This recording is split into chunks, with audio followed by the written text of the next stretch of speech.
we would like to introduce you to Thomas, an MBA student who took the opportunity to do an in-company project with Air France towards the end of the 90s.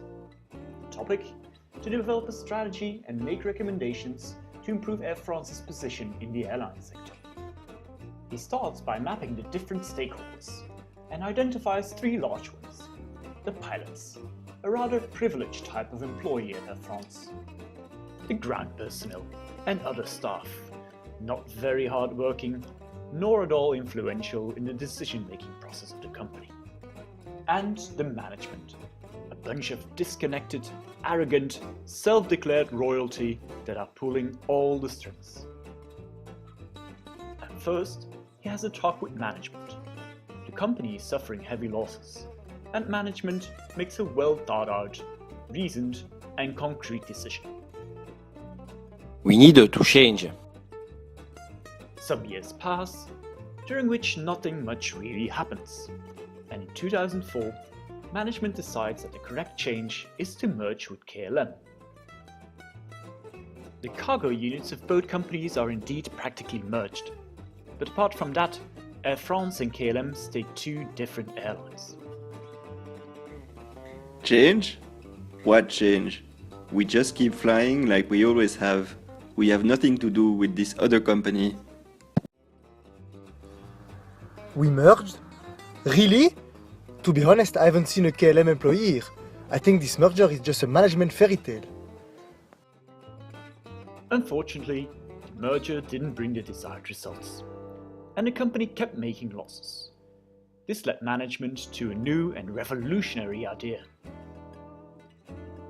We need to change. This led, in 2007, to the introduction of Transavia, a low-cost carrier set out by management to counter the success of Ryanair and EasyJet.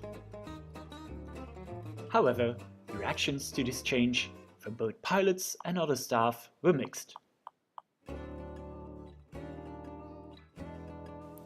What use is this?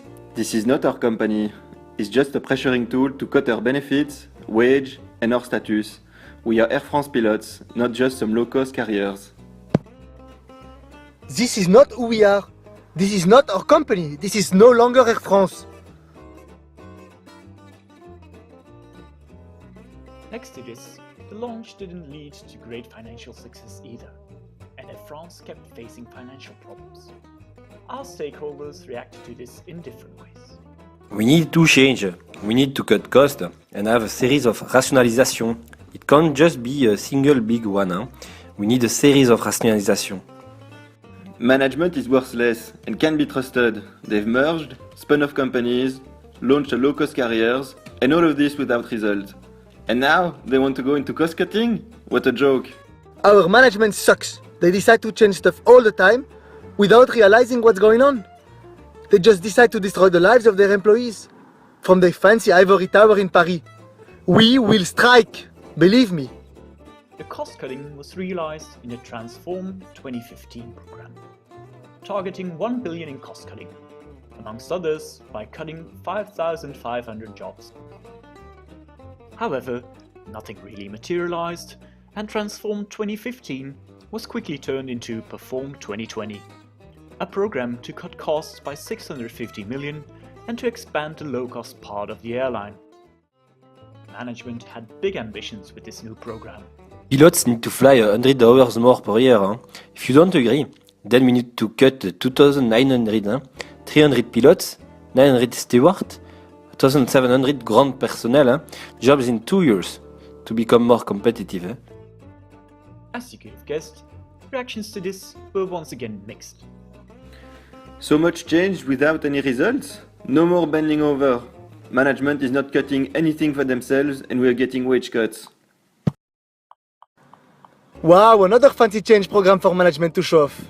And we are faced with the same problems. And it's not like they make the same cuts in their own salary. We will strike! No more Bohica!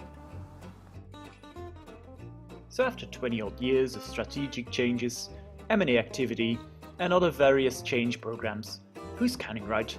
Air France is still struggling financially and often faced with disgruntled pilots and employees. Could they have done some things better?